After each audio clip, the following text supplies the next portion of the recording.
Hey, it's Mike Rowan, Fix My Hog. We're going to be doing a buyer's guide today on the Harley Davidson Sportster. Now the Sportster, obviously it's been around, seems like forever, but it was introduced in 1957 and they ran that iron barrel platform all the way to 1985. Everybody thinks Sportster, they kind of think beginner bike, which it kind of always usually is, just because of the price usually kind of dictates that. And it's usually the younger, people, that's what gravitates towards that because it's cost. But really, I mean, now you can actually get a Sportster actually very inexpensive that's, pretty much running and good to go. And it makes a great little second bike. It's pretty universal little motorcycle. I mean, we got a great little video on a cafe project we did. People turn them into bobbers. They chop them up, make them little choppers. So it's just a cool little motorcycle that you can have very little money into and still have a good time. It's probably not the motorcycle you want to go zigzagging across America on. It's just, just the physical size, and when you go to rev that thing, you're getting that vibration, but especially the iron barrel. I mean, 30 years ago, I had a 74 iron barrel 1000cc kickstart only, and when I got done with the motorcycle, I went on my first road trip and I realized, wow, this thing is not made to be rode at highway speeds. Your rear view mirrors become virtually worthless. And the other problem with the 85 and earlier iron barrel is you're very limited as to the gearing changes you can do. The rear sprocket is tied to the rear brake hub, so you can't do much there. Your front sprocket, you're limited by the size and the area there. So it's really, when it comes down to a Sportster, I look at that whole era that's just kind of your in-town little bar hopping, rip around cool bike. And the other thing with the 85 and earlier iron barrel is it really is kind of labor intensive. I mean, there's so much going on there. It's kind of like a shovel head on steroids when it comes to maintenance. So you got to look at it and go, is this a bike that's going to have sentimental value? I'm going to want to spend a lot of money on it, a lot of time. Because in 1986, the Sportster got the Evolution platform, and it became much easier to work on, a little more desirable. It just made much more sense to go that direction, 86 and later. So we're going to start there. So starting with 1986, Harley finally updated it to the Evolution style. Much like the Evo in 1984, the Sportster gets the aluminum cylinders, aluminum heads. Because if you imagine 85 and earlier, you're riding around cast iron heads, cast iron cylinders.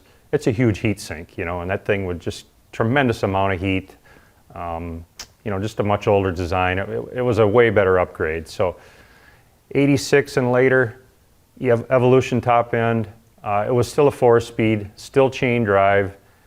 Still fun little bike. If you're getting into it. It's always price, usually is what dictates it.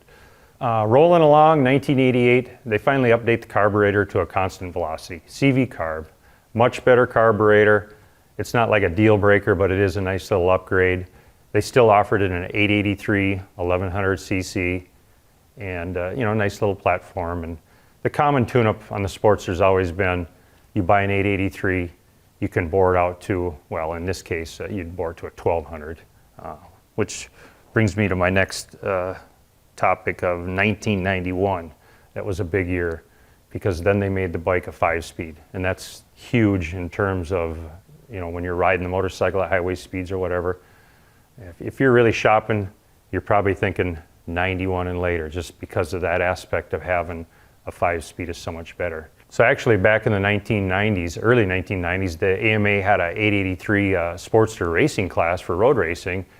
And it was fiercely competitive because you had all these expert racers riding these super slow motorcycles, and they were just overriding the wheels off the things. And probably something you might want to look up. And speaking of racing, if you want, look up Gene Church and Lucifer's Hammer.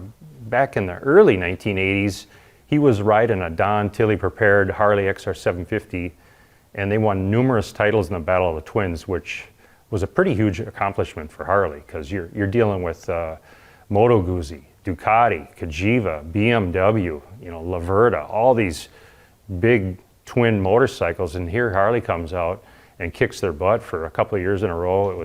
It's pretty incredible. Just Google Gene Church and Lucifer's Hammer and look that up. Some great road racing in those days. So, but anyway, getting back to the 5-speed, big difference. They went to belt drive, got rid of the chain, so no mess, no maintenance for the most part. Really nice upgrade. And there again, if you're shopping, you got to kind of pick and choose the motorcycle, you want to babysit. Okay, once again in 1994, they did have a couple more improvements. They improved the electrical system, trying to make it all waterproof. They improved the oil tank location, battery tray, the clutch, a couple other nice little upgrades. 95, they got rid of the speedometer cable. They went to an electronic speedometer. Next big change was in 2000. The bike got different brakes, better brakes, and sealed wheel bearings. So the braking thing there, again, it's kind of a big deal. If you look at the older brakes, they're kind of archaic. 2000 and later, they got the better design.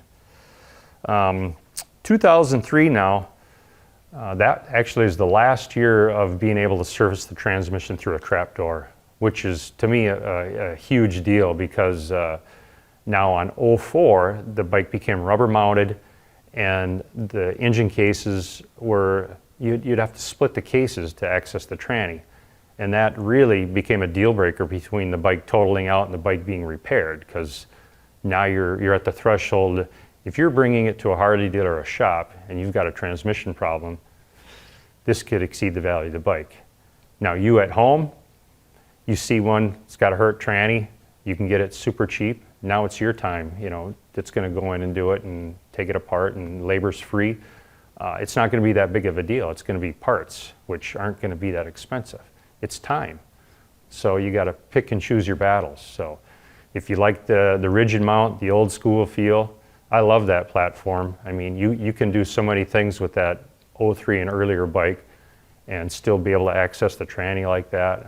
It's just a fun little bike, and really you're not just tied to running around town. It seems like this younger generation is really buying these Sportsters up and they're ripping all over America on them. You go online, you see these people going down to Mexico on them, and they're going all over. So it's kind of nice to be young. I remember I never had a windshield on my motorcycle, and then one day I got older and I put a windshield on and I never took it off. So that's part of living in Minnesota. When the sun goes down, it gets cold. So you pick and choose your battles, I guess, on what you want to ride. Also, 2004, they got fuel injection. It was an option. So that was kind of nice for a lot of people, not having to deal with choke or clean a carburetor or whatever, EFI, Okay, so 2005, they actually updated the rear axle to a 1-inch axle. Kind of a nice little upgrade, give the bike a little more rigidity, a little more reliability, not having to deal with all the previous axles were 3/4 inch, so 750 thou. Just a smaller hole, not a big deal, but nice little upgrade. 2006, they did put helical cut gears in the gearbox, and it was the last year for a carburetor option. So I've kind of said this in other videos, I like carburetors just because of the fact that as time goes on, it's really easy to babysit a carbureted motorcycle. You've only got so many components can fail. You got a crank sensor, you got the ignition box, you've got a coil, wire harness, key, shut-off switch, pretty simple. If the fire goes out, you're like, boom, boom, boom, you can fix it all relatively cheap. The labor's very easy. Now with a fuel-injected bike, it gets to be a little more complicated where you're gonna have to do some more troubleshooting. You've got a couple more electronic components you gotta deal with, and as time goes on, parts might dry up for that. So something to consider if you're, thinking about a second bike. 2008, they updated the front axle to a 1-inch, not a big deal. And kind of throughout these years now, Harley's starting to add other models, the Nightster and stuff like that. So you kind of keep looking at your groups and the models they're coming out with. 2010, they ended up relocating the ECU just to improve the variety of aftermarket seats that are optional. Just a nice little change. Throughout the years 2012, they came up with the 72. It was kind of a throwback to the retro bike, kind of a cool looking thing because there again, you know, if you need a second bike and you want something just to peel around town, there you go. It's a nice option. 2014, new electronics, new wire harness, larger brakes, and you could actually even get ABS on your Sportster then, which kind of nice for, like I said, if you're a new time buyer, you go out and dynamite the brakes in a situation and that rear wheel doesn't lock up on you and step out. So ABS is actually a really good thing for new, inexperienced riders. So 2014 and beyond, the platform pretty much stays the same. Still a nice little package, and really, you know, it's going to come down to, you got to look at what you're going to do with this motorcycle, what your intentions are, how much you want to spend. So for me, it would be, okay, do I want a rubber mounted 04 and later? Do I want the rigid mount? You know, which direction do you want to go? What are you going to do with the bike? And more importantly, when you're shopping, because the market is so good on the Sportster right now, you can get such a good deal on them. For a low mileage bike, that's what I would look for. I would look for something that's stock, you know, depending on what's the mods have been done to the bike. Probably avoid basket cases, just because of the fact you can pick up a decent bike for $3,000, you know, that's pretty much good to go, you know, check it over general maintenance. And of course, you know, fix my hog. We got plenty of videos out there on the Sportster. We've got our cafe project, we've got maintenance videos, we've got performance videos, a lot of detailed stuff on the XL, which, you know, Harley, it's always continuing to evolve on that. Now they're transforming that thing into a Revolution style motorcycle where they're always upgrading, always making it better. So, you know, the Sportster, it seems like it has been such a huge part of the Harley's history. And when I think back, you know, I always think of it as, you know, it's just a cool little nostalgic thing. And just because I think when you're younger, that's the bike you gravitate to because price dictates that, and that's kind of what it did to me. It drew me to that. So really, like I said, take your time, don't rush into it. There's plenty of deals out there. You don't really want to buy something online. You want to go, you know, have your eyes on it, try and get as much paperwork, maintenance records, a little history of the bike.